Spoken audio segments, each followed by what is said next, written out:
आइए आज बात करेंगे मंत्र उच्चारण की। आपने नोटिस किया है कि आप जब कभी किसी धार्मिक जगह जाते हैं तो वहाँ का एनवायरनमेंट आपको मानसिक शांति यानी मेंटल पीस देता है।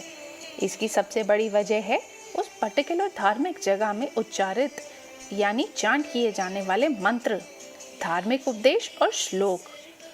लोग ये मानते भी हैं कि मंदिर में जाने से ही उन्हें एक इनर पीस का एक्सपीरियंस होता है। मंत्र, उपदेश या श्लोक ये सभी कुछ ऐसे शब्दों का प्रयोग करके बने हैं जो चमत्कारी यानी मिराकुलस हैं और इंसान को तरीके तरीके की मुश्किलों से लड़ने की ताकत भी देते हैं। साइंस ने ये माना है कि ओम शब्द में यूनिवर्स जितनी चमत्कारी ताकतें हैं। ये सिर्फ शब्द नहीं बल्कि पूरे यूनिवर्स में फैली हुई गूंज है, एक आवाज़ है जो लोगों के कानों पर पड़े तो उसे पवित्र कर देती है। और यही शब्द हिंदू धर्म में हर एक मंत्र के स्टार्ट और फिनिश में जोड़ा जाता है। ऐसा कोई मंत्र नहीं जो ओम के बिना आरंभ किया जा सके।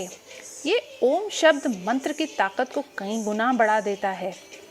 आप सोच रहे होंगे कि आखिरकार हम मंत्रों का उच्चारण क्यों करते हैं, लेकिन गहराई से समझा जाए तो चंद शब्दों के जोड़ से बने इन मंत्रों में बहुत ताकत है जो मिरेकल्स कर डालती है और हमें सही सोच और ब्रह्मांड के करीब भी रखती है।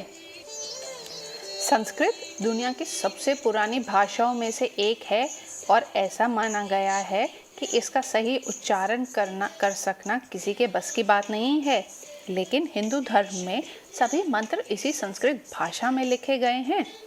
माना जाता है जब तक मंत्रों का सही उच्चारण ना हो, चाहे उसे जितना मर्जी पढ़ लिया जाए, वह निष्फल ही रहते हैं। मतलब हमें गलत उच्चारण किए हुए मंत्रों का कोई फल नहीं मिलता। एक बार ही सही उच्चारण के साथ जपा गया मंत्र ज़रूर अच्छा फल देता है। आप सही उच्चारण तभी कर सकते हैं जब आप इन मंत्रों को पढ़ते समय ध्वनि यानी साउंड पर ध्यान दें। आपको किस व्यवहार से मंत्र पढ़ना है ये जानकारी होना बहुत ज़रूरी है। कौन सा शब्द कितना लंबा पढ़ना है, कौन सा तीव्र गति से, ये इन्फॉर्मेशन बहुत इम्पोर्टेंट है क्योंकि मंत्रों का सही फल उसे पढ़ते हुए साउंड पर डिपेंड करता है। मंत्रों का इतिहास यानी मंत्रों की हिस्ट्री ही हमें ये इम्पोर्टेंट समझाती है। हिंदू धर्म के वेदों ने हमें मंत्र प्रोवाइड किए हैं। ये मंत्र महान ऋषि मुनियों के वैदिक मस्तिष्क यानी वैदिक दिमाग से जनरेट होकर धार्मिक ग्रंथों में हाईलाइट हुए हैं। लेकिन कब और किस सिचुएशन में ये मंत्र उच्चारित किए गए, इसका हिस्टोरिक डिस्क्रिप्शन करना मुश्किल है क्योंकि ना तो वेदों का आविष्कार हुआ और ना ही वे लिखे गए। ये तो भगवान ब्रह्मा का संकल्प था जो उनके हाथों में ही प्रकट हुआ। लेकिन मंत्रों का अर्थ या उसकी इम्पोर्टेंस इंसान के साथ आज भी जुड़ी हुई है ना। बहुत कमाल की बात। सिर्फ धार्मिक ग्रंथ ही नहीं बल्कि खुद इंसान भी मानते हैं कि मंत्रों का उच्चारण उन्हें तन और मन की शांति देता है। ये मंत्र मेंटल पीस देते हैं और कई तरीके की अनचाही परेशानियों से भी बचाते हैं। साइंस ने भी ये माना है कि दवाओं के कंपैरिजन में मंत्रों का उच्चारण रोगों से लड़ने की ज़्यादा शक्ति देता है। ये शायद कुछ चमत्कारी ताकत ही है जो इन मंत्रों को पढ़ते हुए हम अपनी फिजिकल कंडीशन में बदलाव देखने लगते हैं।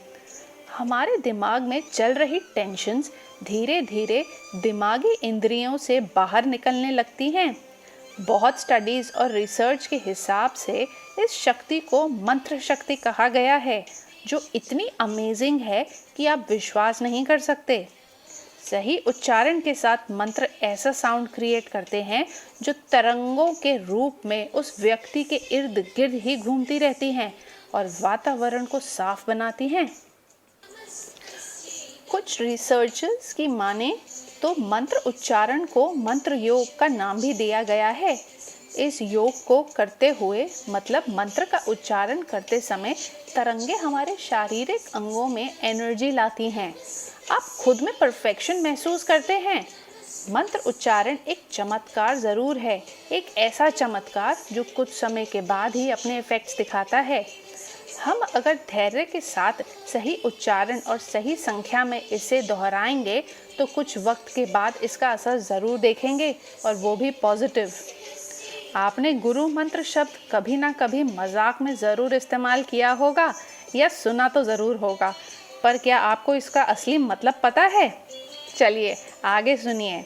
ऐसा माना जाता है कि मंत्र अगर किसी गुरु ने प्रदान किया है तो ज़्यादा फलदायी सिद्ध होता है।